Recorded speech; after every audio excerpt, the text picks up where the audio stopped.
In early 1948, Palestinians owned almost 9 times more land than Jews in Palestine. Within 2 years, that Jewish minority, 6% of the population, had taken 78% of the country. This is the Palestinian Nakba, measured in land taken. Before the Nakba, Palestinians owned about 13,000 square kilometers, and Jews owned 1,500 square kilometers. In November 1947, the UN partition plan handed the future Jewish state 55% of Palestine, even though Jews were only 1/3 of the population and most were recent European immigrants. Then came the war. Zionist forces carried out 31 military operations and at least 70 massacres. By the 1949 armistice, Israel had taken 78% of historic Palestine. More than 750,000 Palestinians had been pushed out, and 530 villages and towns lay empty.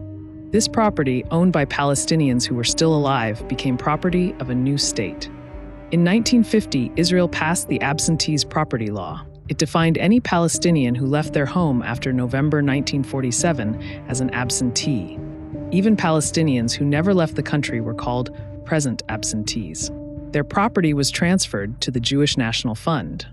By 1954, more than 10,000 Palestinian shops, 5,000 buildings, and nearly 60% of the country's fertile land had been reallocated this way.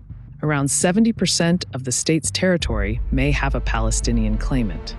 And it wasn't just land. On June 20th, 1948, Israel ordered every bank in the country to freeze the accounts of Palestinian customers. More than $24 million was locked up overnight, worth more than $300 million today.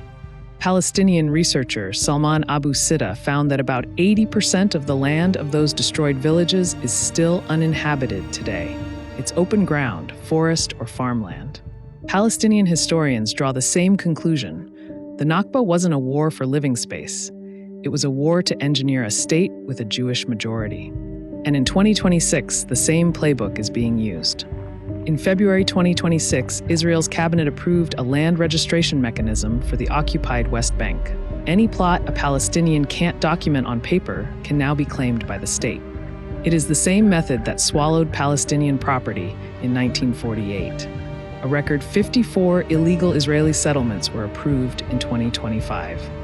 In Gaza, where most refugees from 1948 ended up, 86% of the farmland and 81% of buildings have been damaged or destroyed. Israel calls all of this state land. For Palestinians, almost 8 decades after the Nakba, the numbers don't add up.